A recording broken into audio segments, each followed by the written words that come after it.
Porque vamos a ver ahora entonces la tabla tipo 3. Y vamos a ver también en la tabla tipo 3 cómo se hacen las grabaciones. ¿Ok? O aquí sí quisiese que me pusiesen un poquito de atención y quisiese que me hiciesen todas las preguntas que ustedes crean convenientes. ¿Por qué? Porque aquí sí ya vamos entrando en materia con fórmulas, con otro tipo de interpretación. Por lo tanto, hay otros conceptos nuevos que no hemos visto hasta la fecha. Ese es el primer comentario que le quiero hacer sobre la tabla tipo 3. El otro elemento que quiero señalarle, aparece en su pantalla, aparece que se está grabando la clase. Sí, profe, sí parece. Ya, okay. Yo creo que la anterior usted no la grabó. La anterior no la estaba grabando, profesor, porque a mí no me salía eso. Sí, es que me di cuenta fue cuando fui a cerrar antes. No, yo la marqué, pero parece que algo pasó y no se me grabó la clase. Y me importaba porque tenía que grabarla para el otro grupo. Ahora tengo que hacerlo de mañana nuevamente. Ok, no hay problema. Bueno, más se pierde en el diluvio. Ok, aquí tenemos la tabla tipo 3. Dijimos en antes que la organización de los datos podía agruparse en tablas en datos no agrupados y en datos agrupados. En los datos no agrupados teníamos la tabla tipo 1. Ahora vamos a ver la tabla tipo 2, que son datos agrupados. Esa fue la que vimos en unos instantes hace un ratito. Ahora vamos a la tabla tipo 3, o aquí. La tabla tipo 3 siempre va a ser variables cuantitativas tipo continuo. O aquí. La variable tipo 3 siempre van a ser variables cuantitativas cuya característica son datos continuos. Por ser datos continuos, entonces ya sabemos que son variables tipo 3. ¿Y cuál es la otra característica? Que los valores de la observación son muchos y muchas veces se repiten también. Pero la pregunta que hizo inteligentemente la joven antes, profesor, ¿y si no se repiten es tipo 1 o tipo 2 o tipo 3? No, si no se repiten, pero son muchos valores, sería entonces una variable tipo 3, pero para eso hay que construirla y eso es lo que vamos a hacer en este instante. ¿Estamos claros? Y me pareció muy interesante la pregunta de la joven. ¿Saben una cosa, joven? Yo he dado estadísticas bastante veces y nunca me habían hecho esa pregunta. Interesante esa. Vale la pena. Ok. Gracias, profe. La felicito. Porque lo primero que nosotros tenemos que tener claro cuando vamos a hablar de la tabla tipo 3 o cuadro tipo 3 o tabla de distribución de frecuencia tipo 3, como quieren llamarlo ustedes, tenemos que tener claro algunos conceptos. Algunos conceptos que son importantes para poder interpretar los cuadros. A mí en lo personal, hacer un cuadro bonito, feo, con letras bonitas, eso está bien, es importante, ayuda, pero no es determinante.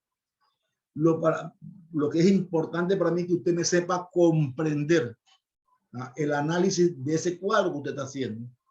Y para ello entonces necesita necesariamente los conceptos que conforman ese cuadro, o esa tabla, o esa gráfica. Lo primero que tengo que tener claro es los límites de las clases. ¿Qué son los límites de las clases? ¿Cuáles son los límites nominales? ¿Cuáles son los límites reales? ¿Cuál es la amplitud de una clase? ¿Cuál es la amplitud de los datos? ¿Qué es el punto medio? ¿Qué es una frecuencia absoluta de cada clase? ¿Qué es la frecuencia relativa de cada clase? Esos son los elementos que vamos a ver a continuación. Cualquier inquietud que tengan, me pueden interrumpir con todo gusto. Por favor, yo aclararé la duda si la amerita. ¿Estamos claros? Bueno, lo primero que nosotros tenemos que tener claro es los límites de las clases. Los límites de las clases no es más que los datos que nosotros estamos levantando, que son de carácter nominal, y que para hacer datos continuos tenemos que sumar la continuidad del límite de un número con respecto al siguiente número. Por ejemplo, si yo tengo el número 9, que es un límite de una clase, y el siguiente número es el número 11, entonces para que sea continuo yo tengo que sumar el 10 más el 11 entre 2 y establecer que el límite de una clase es el 10.5 y el límite de la siguiente clase es 10.5 para que se pueda dar la continuidad. Eso lo vamos a ver ahora con mayor detalle. Lo que me está preocupando es que intenté grabarla y no grabé la parte 1 también, que me había quedado la exposición. Ok. Veamos el siguiente ejemplo. La venta realizada por 20 empleados de una librería durante el mes de abril del año 2020 fueron. Estos son datos brutos. ¿Y por qué son datos brutos? Porque yo las he obtenido tal cual fueron recolectados. Como yo tengo datos brutos, entonces yo tengo que construir una tabla tipo 3. Antes de hacer todo el proceso para llegar hasta aquí, quiero entonces aclarar algunos conceptos. Esto es la frecuencia absoluta, estos valores que están aquí. Este es el total de las observaciones. Todos estos valores que están aquí, todos los valores que se colocan en esta fila, se llaman valores de la primera clase, valores de la segunda clase, valores de la tercera clase y así sucesivamente. Esta tabla tiene 1, 2, 3, 4, 5 clases. El total de observaciones son 20. Por lo tanto, entonces la sumatoria que está aquí debe dar 20. Este valor que está aquí, 100, es el límite inferior nominal de la primera clase. Este límite que está aquí es el límite superior de la primera clase de carácter nominal. Este límite que está aquí se llama límite inferior de la segunda clase, que también es nominal. Todos los valores que están aquí son nominales. Y así sucesivamente. Este es el límite superior, este es el límite inferior de la tercera clase, este es el límite superior de la tercera clase y así sucesivamente. Algunas veces las tablas son semiabiertas, o sea que no tienen límites en la última clase o pueden no tener límite en la primera clase. Entonces se llaman tablas semiabiertas. Una de las recomendaciones que se hace es que las tablas no deben, en la medida de lo posible, tener frecuencias abiertas, la última clase abierta. Otra recomendación que se pide es que las frecuencias intermedias, esta frecuencia que está aquí entre el 7 y el 4, no deben tener frecuencia cero en la medida de lo posible. Entonces, ¿por qué? Porque después, entonces, cuando se va a hacer la gráfica, generalmente distorsiona el análisis correspondiente. Pero si sale, sale, no hay ningún problema. Profesor, si no tienen número en la primera fila, ¿quiere decir que es la... No. Si yo hubiese puesto aquí... El primer valor de la clase, si no tiene número en el primer valor de la clase, ¿cómo es que se le llama? Que usted lo acabó de decir. Semiabierta, se llama semiabierta. Semiabierta, ok. Y aquí, por ejemplo, esta es semiabierta porque no tiene límite en la última clase. Esta es semiabierta en la última clase. Pero también puede haber, no tiene 100, entonces yo aquí pongo menos de 149, entonces es semiabierta. Eso es lo que significa. Pero se recomienda que no haya, pero bueno, a medida, algunas veces sí hay que ponerla así porque los datos obligan a eso. Pero bueno, eso para señalarlo. Ok. Para obtener entonces los límites, lo que yo le estaba señalando, los límites reales, entonces, entre 149 y 150 hay un espacio de 10 unidades, un espacio de una unidad, ¿no? Que puede ser milésima, centésima, no sé cuánto es lo que estamos midiendo. Aquí, por ejemplo, 149 a 150, usted tiene que, como son datos continuos, usted tiene que pegarlo. Entonces, ¿qué se recomienda? Establecer un límite real verdadero. Entonces, ¿cómo yo obtengo el límite real verdadero? Sumando 149 más 150 y lo divido entre 2. Entonces, esto me va a dar 149.5. Y aquí me va a dar 149.5. Ok.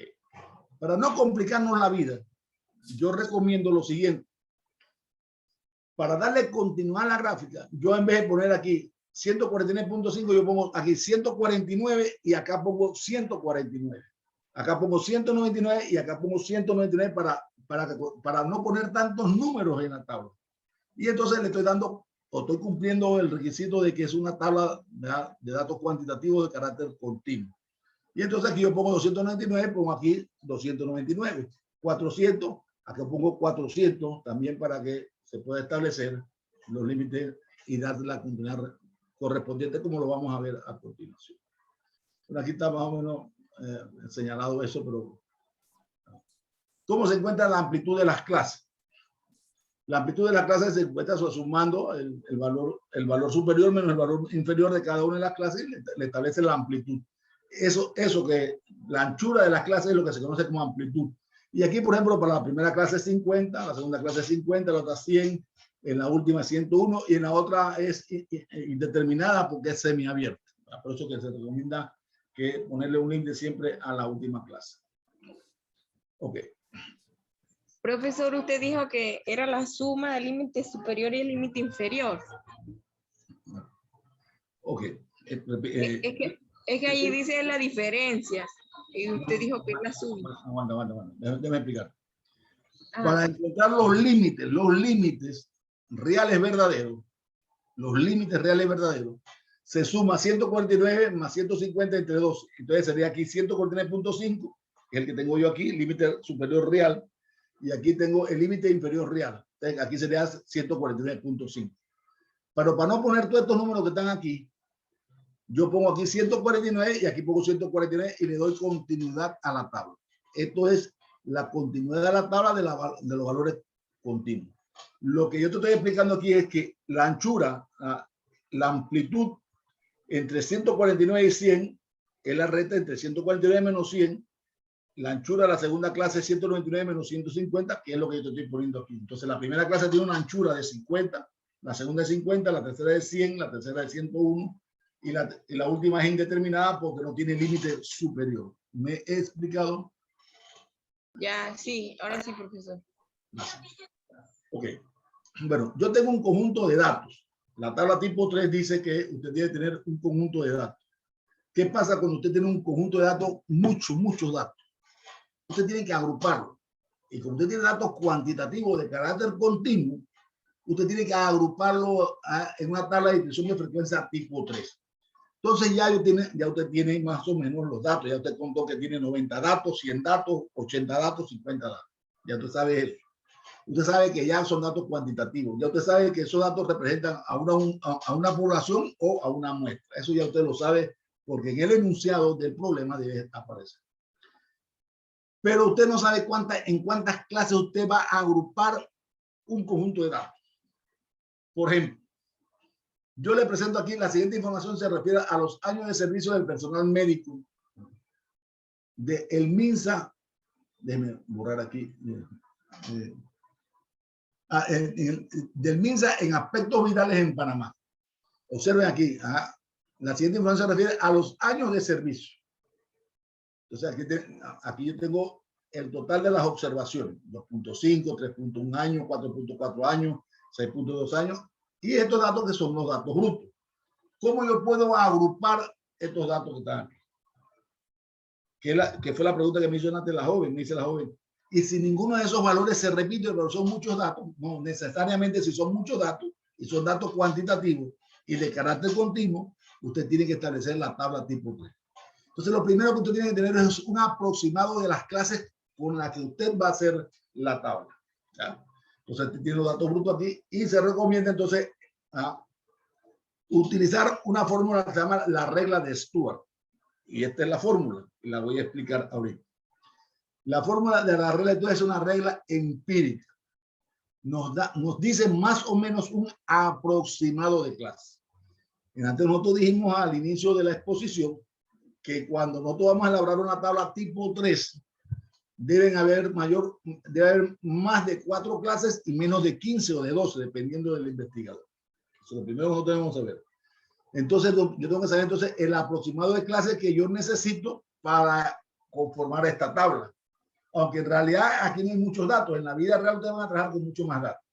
Pero ustedes aquí realmente lo primero que tienen que hacer es ordenar los valores de menor a mayor. ¿Para qué? Para darle un ordenamiento y saber cuál es el valor mayor y cuál es el valor menor. Para poder establecer el aproximado de la clase. Ok, pero eso lo vamos a ver a continuación. Entonces, lo primero que tengo que establecer es mi regla de Stuart, que significa K es igual a 3.3, que es una constante, por el logaritmo de n, ¿ya? Que va a estar en función de la cantidad de observaciones, más 1, que también es una constante.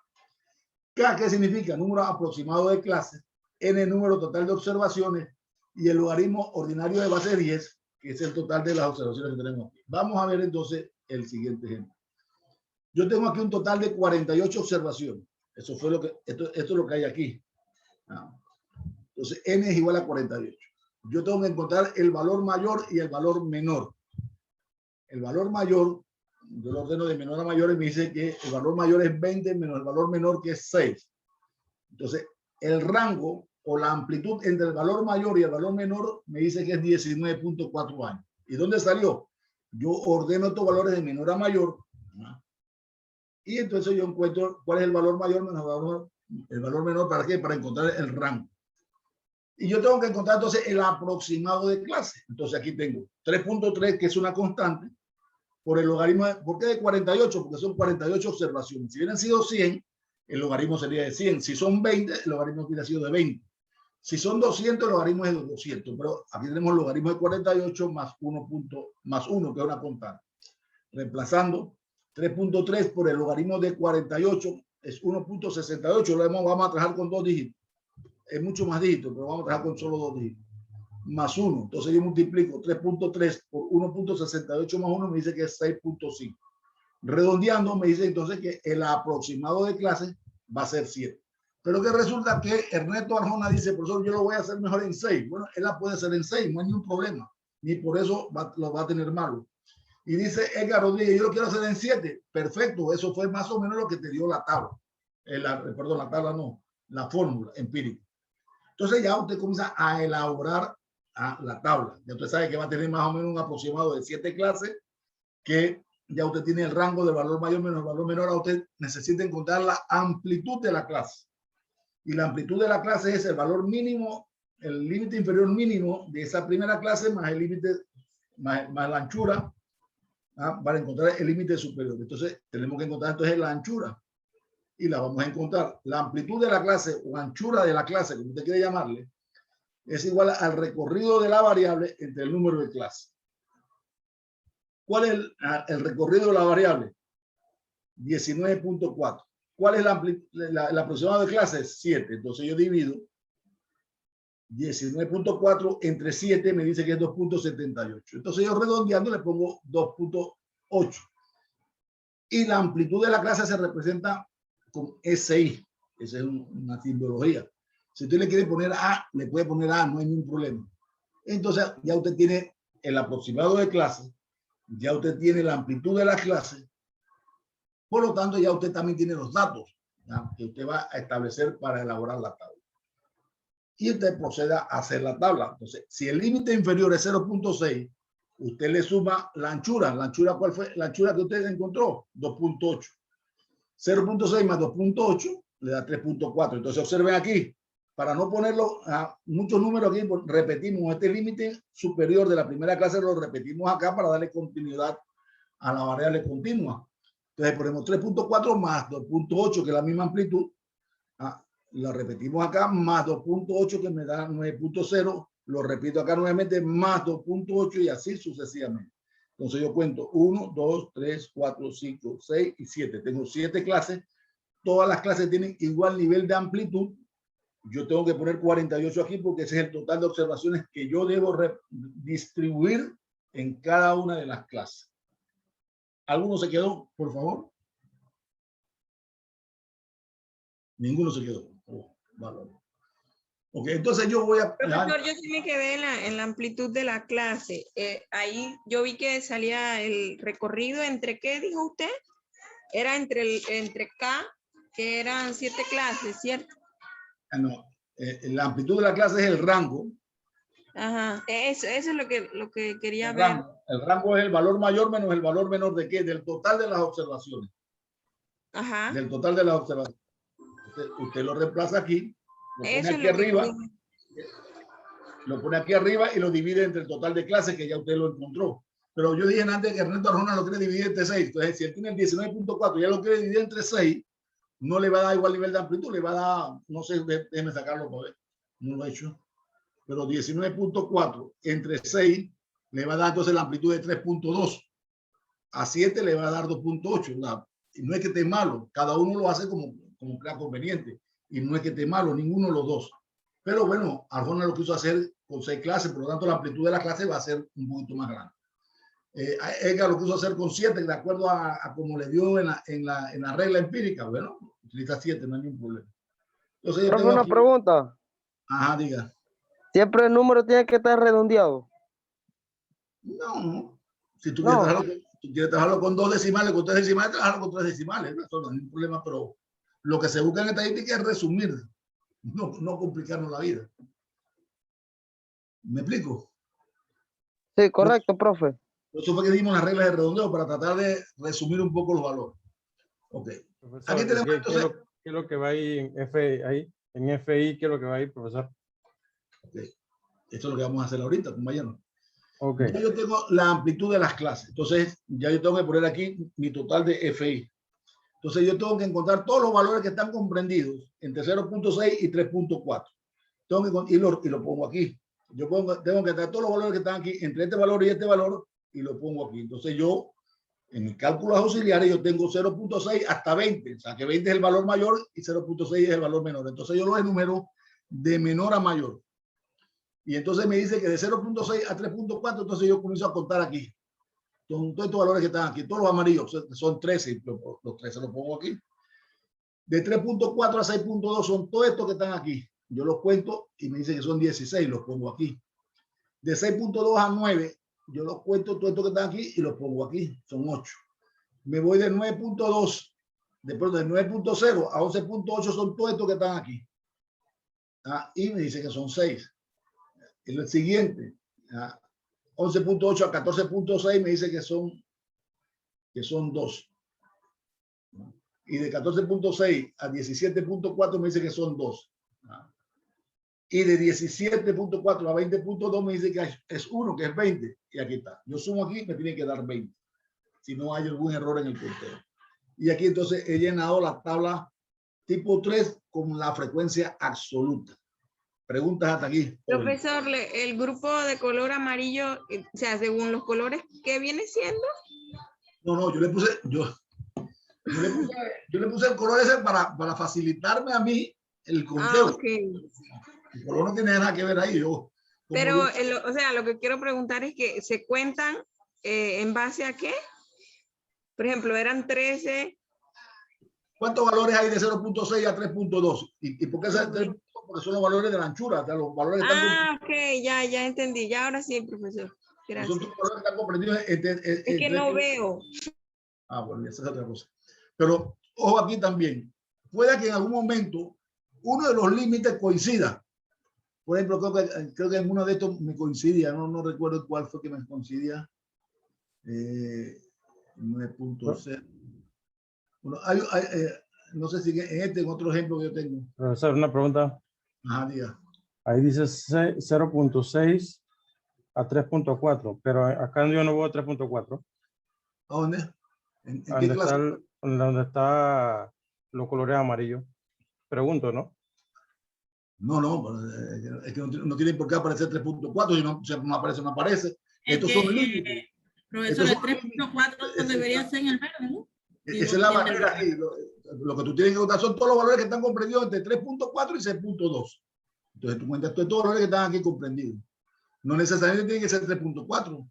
Puede ser 0.7, 0.8, 0.9. Y puede que no haya ningún 0.6 ni 3.4. Tú comienzas con el valor más pequeño nada más. ¿Me explico o no me explico? Sí, ya. Sí, profesor, ahora sí. Ok, entonces sacamos la frecuencia relativa igual 13 entre 48. Ponemos los dos dígitos aquí. 16 entre 48. Y tenemos aquí los dos dígitos. Mi primera interpretación yo lo haría de la siguiente manera. En las observaciones de los años de servicio de los funcionarios del MINSA en los aspectos virales, de una muestra de 48 observaciones, en la cual las hemos distribuido en 7 clases con una anchura de 2.8, podemos indicar que 16 de los funcionarios comprenden una edad entre 3.4 y 6.2 años. También puedo indicar que la edad de 17.4 a 20.2 solamente representa el 2% del total de las observaciones. También puedo indicar que las dos primeras clases representan prácticamente el 60% del total de las observaciones.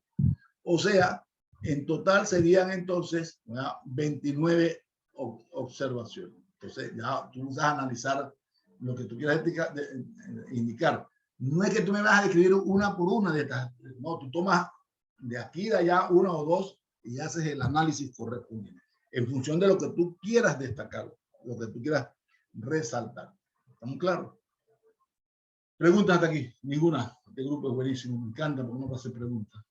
Profesor, ¿y la frecuencia relativa aquí entonces cómo se saca? ¿Cómo? ¿Cómo me dices? FR. ¿Cómo se saca qué? ¿Cómo sale el 0.27? Divide 13 entre 48, ¿cuánto te da? 16 ya. entre 48, ¿cuánto te Sí, da? ya. Ok.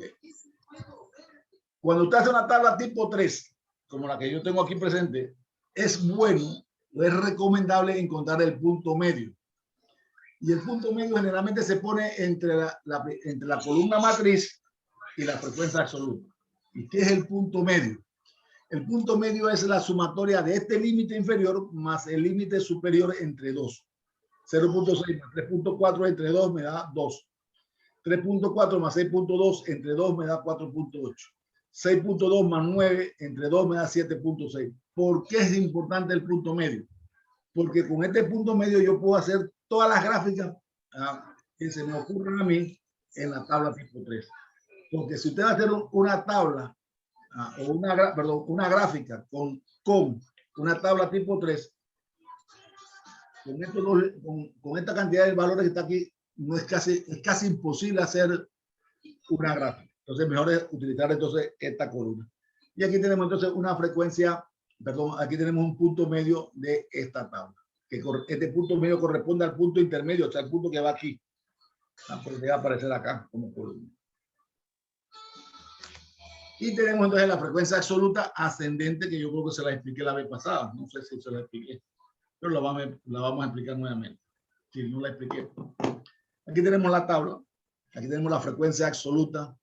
Y también yo puedo encontrar la frecuencia absoluta ascendente. ¿Qué es la frecuencia absoluta ascendente? Es el acumulativo de las frecuencias absolutas en la que esta columna se lee menor que. O sea, significa que todos los valores que aparecen aquí, a partir de aquí hacia atrás, nos dicen cuántas observaciones son menores de 3.4. ¿Cuántas observaciones son? 29 observaciones son menores de 6.2. O sea, esta columna se lee menor que. Y se obtiene de la siguiente manera. Usted el valor de la frecuencia absoluta de la primera clase lo pone aquí. Si aquí hubiese sido 5, usted pone 5 aquí. Si ha sido 20, usted pone 20 aquí. Como es 13, yo pongo 13 aquí. Y lo sumo diagonalmente, lo sumo en forma acumulativa. 13 más 16, 29. 29 más 8, 37. 37 más 6, 43. 43 más 2, 45. 45 más 2, 47. 47 más 1, 48. Este 48 que está aquí debe ser igual a este 48 que está aquí. ¿Y qué significa todo esto? Significa que si yo me ubico en esta tercera fila, yo puedo decir que 37 personas del MINSA, de la muestra analizada, tienen 9 años o menos de trabajar en el MINSA. Si yo me ubico aquí, yo puedo decir, yo tengo que tomar esta columna que está aquí, el límite superior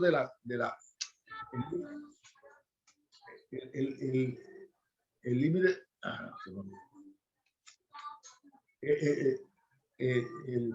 yo tengo que tomar aquí es el límite superior de cada una de las clases.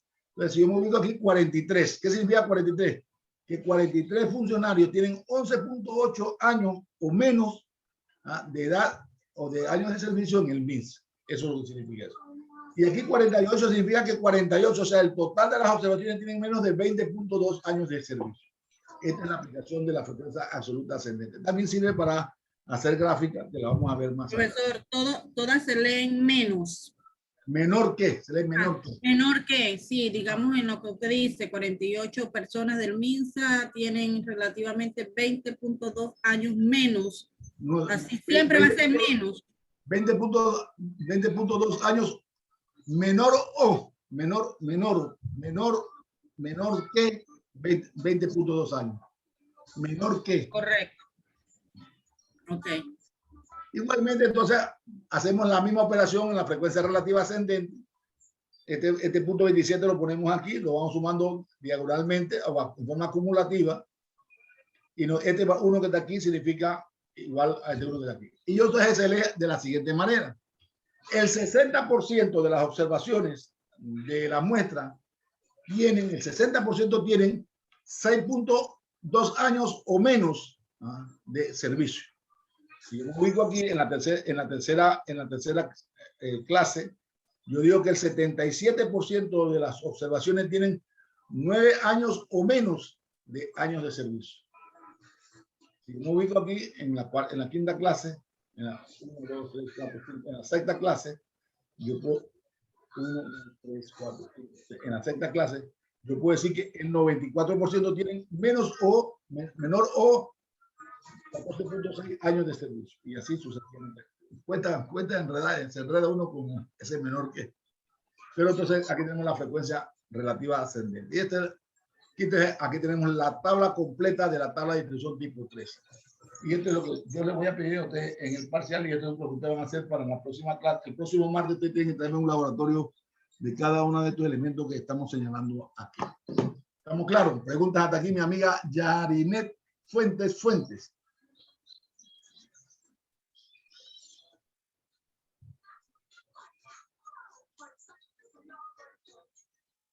Ok. Bueno, aquí están los pasos. Hay otra forma para encontrar el aproximado de clase. Aquí yo se lo señalo nada más, pero no le pongan cuidado a eso.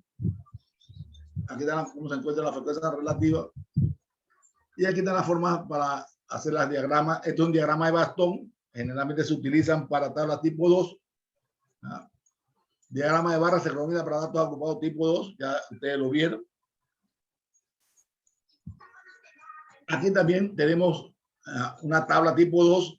Aquí lo tenemos en barra, y aquí también lo podemos unir los puntos en forma descendente, como aparecen aquí, nada más, pero es la misma cosa, no dice nada diferente. Los histogramas, ojo, una cosa es las barras, y otra cosa son los histogramas. Los histogramas se utilizan en valores, en datos de carácter cuantitativo continuo, o sea, en tabla tipo 3. Y aquí, por ejemplo, esta es una tabla tipo 3. Los datos tienen que estar pegados unos a los otros.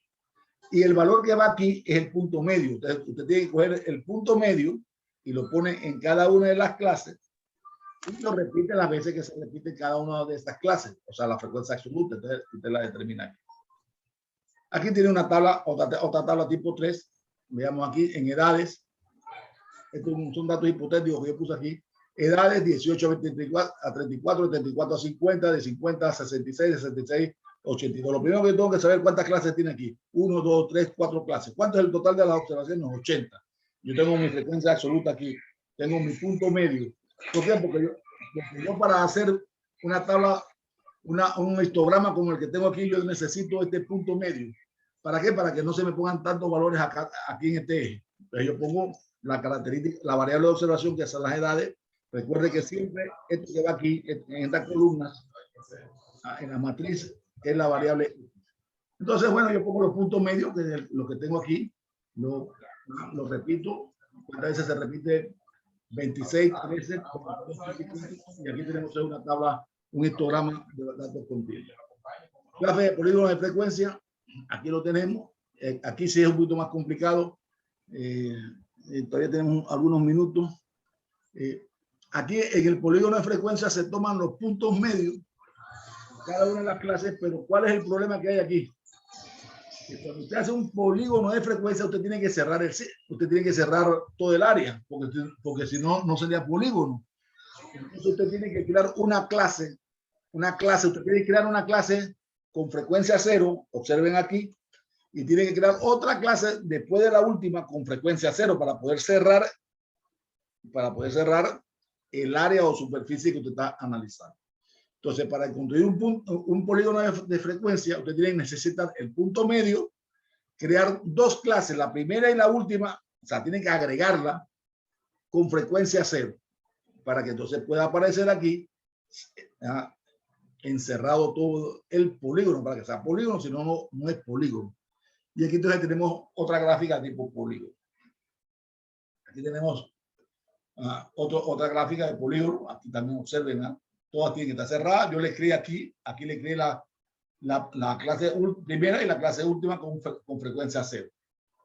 También lo podemos hacer a través de la frecuencia relativa, que lo tenemos aquí. Y aquí tenemos eso. Y las gráficas de ojiva, que es la que tenemos aquí. Esta fue la que yo le señalé, que también se pueden hacer. Aquí sí no hay que hacerla 0, solamente trabajamos con menor que 12, 17, 19, 19 y 20. Observen aquí, 12, 17, 19, como el 19 se repite aquí porque hay una frecuencia 0 en la 1, 2, 3, en la cuarta clase, entonces se repite el 0 acá, el mismo 19 acá. Y observamos entonces que el crecimiento más o menos se va a comenzar a estabilizar a partir del 17. Entonces, esta es una ojiva, una frecuencia absoluta ascendente, que esta gráfica se conoce como ojiva, que también lo puede hacer en términos relativos. Okay, yo voy a dejarlo hasta aquí porque en la próxima clase vamos a hablar de las tablas de contingencia y las tablas dinámicas, que son la piedra de la corona en cuanto a elaboración de datos agrupados y no agrupados.